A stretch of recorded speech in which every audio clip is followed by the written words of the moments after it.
Hello again. My name is Dr. Melissa Steele. Welcome to Public Health 101. This is our second session. Last session, we left off with a knowledge quiz or knowledge question. If a new flu strain appears today, what is the first thing an epidemiologist will do? You all dropped some amazing gems, some amazing answers. So let's break them down. Let's dive into what I would do as an epidemiologist. The common answers. Was it correct? Yes, they were. Many of you said develop a vaccine immediately. Great thinking. Vaccines are crucial, but first, epidemiologists need to identify the source and to track its spread. First step, case investigation. We start by identifying who got sick, where, and when. Was it from an animal, a new mutation? This helps us stop further spread. Next step number 2, contact tracing and data collection. We need to figure out who has been exposed. Contact tracing helps stop outbreaks by isolating cases before they spread too far. Step number 3, as an epidemiologist, develop a response strategy.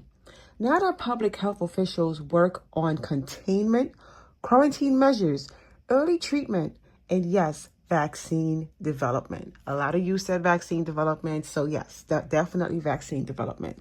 Let's go back to last session. We had an analogy, the iceberg analogy. Remember Monday's lesson with the iceberg analogy? The cases we see are just at the tip of the iceberg, right?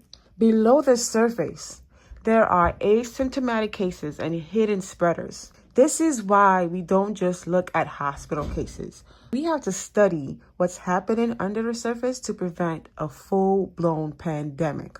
Now you're asking yourself, why does this matter to me? Public health isn't just about experts in a lab, everyday decisions, like getting vaccinated, wearing a mask, washing your hands, help stop outbreaks. Public health is prevention.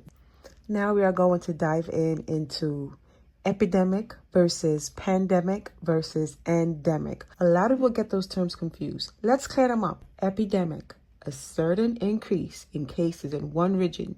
Think of Ebola in West Africa, the 2014 scare that we had. Think of that when you think about epidemic. When we think about pandemic, a disease that spreads worldwide. What happened in 2020? COVID-19. It was a scare. It was scary. Think about pandemic, COVID-19, epidemic, Ebola. Let's go to endemic.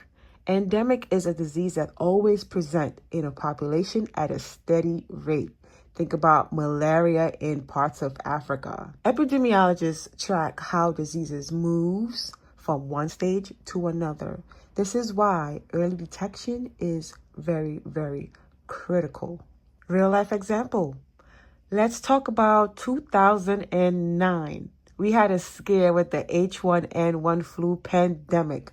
Let's apply what we just learned. In 2009, a new flu strain, H1N1, appeared in Mexico.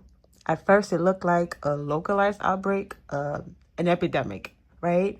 But within weeks, cases popped up around the world, turning it into a pandemic. So now that we learned that an epidemic could turn into a pandemic, what we as epidemiologists did, we used an epicurve to track the spread.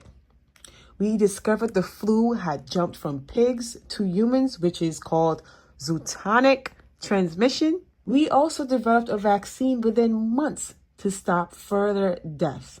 This is the power of epidemiology in action. I'm telling you, epidemiology, whew, I love it. And you would love it too. Stick with me.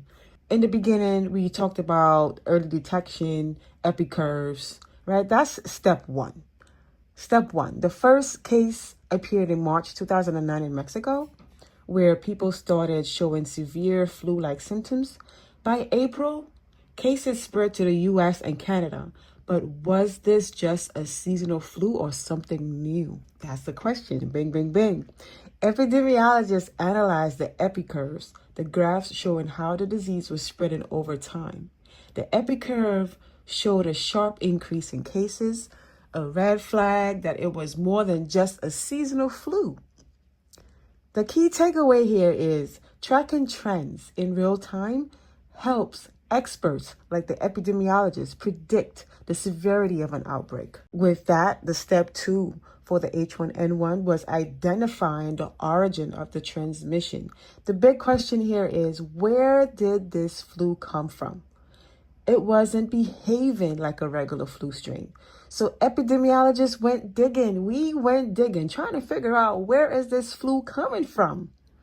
We did genetic sequencing, which revealed that it was a new strain of H1N1 flu, a mix of flu viruses from pigs, birds, and humans. Yes, pigs, birds, and humans. This meant that the virus jumped from pigs to humans, which is also zoonotic transmission. Since people had little immunity to this new strain, it spread rapidly and globally. Why does this matter?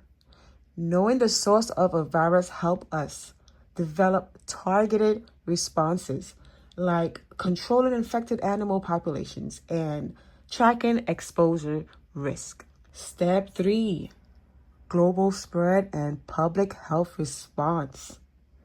By June 2009, H1N1 had spread over 74 different countries, prompting the WHO organization to declare a global pandemic. You may ask yourself, how did it spread so fast? International travel. International travel infected people unknowingly carrying the virus across borders. There were high transmission rates. H1N1 had a basic reproduction number, RO, of 1.5 to 1.7, meaning that each infected person spread it to 1 to 2 more people. Some people were asymptomatic.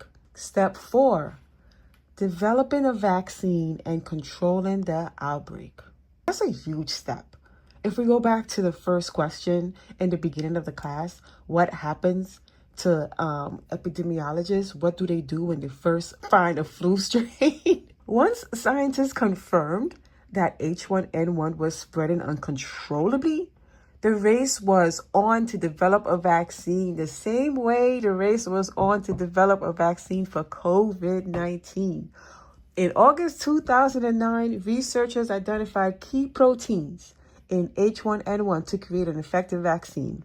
By October 2009, I kid you not, mass vaccination began in high-risk groups like healthcare workers and young children. By 2010, the pandemic ended. Thanks to what? Vaccination. When you say, oh, I don't want to get vaccinated, I don't want to get vaccinated. Oh, if I get vaccinated, I'm going to die or something is going to happen to me. No, vaccination helps. By 2010, the pandemic ended. The vaccination, it built immunity and it helped with public health measures. H1N1 taught us critical lessons about how new viruses emerge, spread, and are controlled.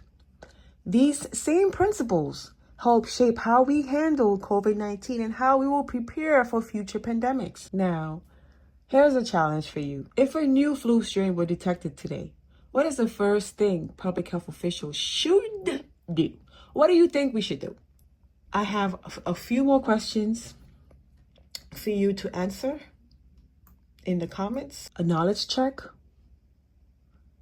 Go over them. Read them, take your time. It's 4 questions. Type it in the comments. Don't forget to subscribe to my channel. Don't forget to like, because it helps a lot.